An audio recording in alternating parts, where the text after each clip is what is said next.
A whisper begins in the darkness. Not a human whisper, but something older, something that coils around the edges of your understanding. It speaks of things hidden since the foundation of the world. It speaks of mysteries. You pick up a Bible and you expect clarity.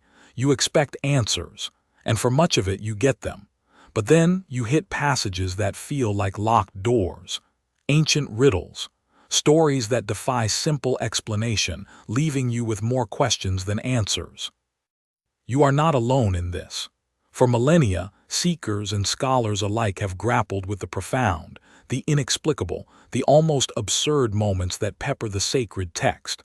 These aren't just footnotes for academics.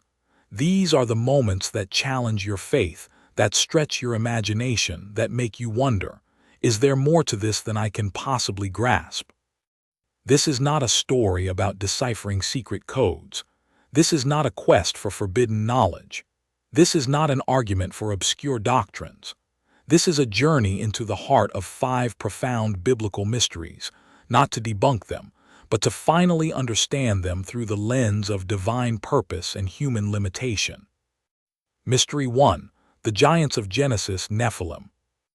Open your Bible to Genesis chapter 6. It's right before the flood, a time when human wickedness had reached its peak. And there, tucked into a few chilling verses, you find them. When man began to multiply on the face of the land and daughters were born to them, the sons of God saw that the daughters of man were attractive, and they took as their wives any they chose. Then the Lord said, My spirit shall not abide in man forever, for he is flesh. His days shall be 120 years. The Nephilim were on the earth in those days, and also afterward, when the sons of God came in to the daughters of man, and they bore children to them. These were the mighty men who were of old, the men of renown. The Nephilim, giants. The Hebrew word Nephilim literally means the fallen ones. Who were these sons of God, and what kind of monstrous union produced these legendary figures? But here's what most people miss. The phrase sons of God, Beni Elohim in Hebrew, is consistently used elsewhere in the Old Testament to refer to divine beings or angels. Look at Job 1:6, where the sons of God present themselves before Yahweh and Satan is among them. Look at Job 2:1. Look at Psalm 29:1. These are not human beings. Early Jewish tradition and ancient non-canonical texts like the Book of Enoch describe these sons of God as fallen angels who abandoned their heavenly abode, descended to earth, and corrupted humanity by taking human wives. Their offspring were the Nephilim, hybrid beings, massive in stature and immense in power, often associated with violence and wickedness. Think of the titans of Greek myth, but with a biblical backstory. This explains why God's response is so extreme: the flood. The entire earth had become corrupted, not just by human sin, but by a demonic intrusion that twisted the very fabric of creation. The flood wasn't just punishment for bad behavior, it was a cosmic cleansing, a reset. The stakes here are immense. This wasn't just about a few strongmen, it was about a spiritual invasion. And that phrase, the Nephilim were on the earth in those days, and also afterward. What does that mean? It suggests that even after the flood, remnants or a resurgence of these entities continued to plague humanity. Think of Goliath, a giant from the Anakim clan who terrorized Israel. Were these echoes of the Nephilim? It's a chilling thought. The mystery of the Nephilim reminds you that the spiritual realm is far more tangible and intertwined with our physical world than you often imagine. There are forces at play, ancient and dark, that seek to defile God's creation. Before we dive into our next mystery, if you're finding this exploration of the unseen world fascinating, please take a moment to hit that like button and subscribe. It helps us bring more biblical truths to light. Mystery 2. The Fire and the Cloud, Shekinah Glory. When you read about God's presence in the Old Testament, it's often described in astonishing, almost terrifying terms. A mountain that smokes, a bush that burns but isn't consumed, a pillar of cloud by day and a pillar of fire by night. This is the Shekinah Glory. The word asterisk Shekinah itself isn't in the Bible, but it's a rabbinic term derived from the Hebrew root asterisk shakin asterisk, meaning to dwell. It refers to the dwelling, settling, or manifest presence of God. Think about the Israelites in the wilderness. They were completely dependent, utterly lost in a barren land. And then God shows up, not as a quiet voice in their hearts, but as a towering, unmistakable physical manifestation. A cloud by day shielding them from the desert sun. A pillar of fire by night illuminating their path and warming them. You could see it. You could feel its heat. You could walk towards it. But it gets stranger. When Moses goes up Mount Sinai to receive the law, the mountain asterisk trembles asterisk. There are thunder and lightning.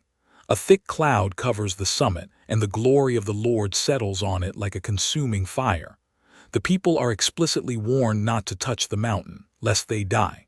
This is raw, unmediated divine power. And then when the tabernacle is built, a tent in the middle of the wilderness, designed for God to dwell among his people, what happens? Then the cloud covered the tent of meeting, and the glory of the Lord filled the tabernacle. And Moses was not able to enter the tent of meeting because the cloud settled on it, and the glory of the Lord filled the tabernacle. Exodus 40, 34-35. Consider the story of the Ark of the Covenant. This golden box wasn't just a symbol. It was where the Shekinah was said to rest between the cherubim's wings. When the ark was captured by the Philistines, the glory departed. Ichabod was the name given to the child born at that time. The glory has departed from Israel. 1 Samuel 4:21. Mystery 3. The unseen battle, spiritual warfare. You live in a world you can see, touch, hear. But what if there's an invisible war raging all around you, influencing decisions, tempting hearts, and pulling strings you can't perceive? The Bible talks about this, not as a metaphor but as a stark reality.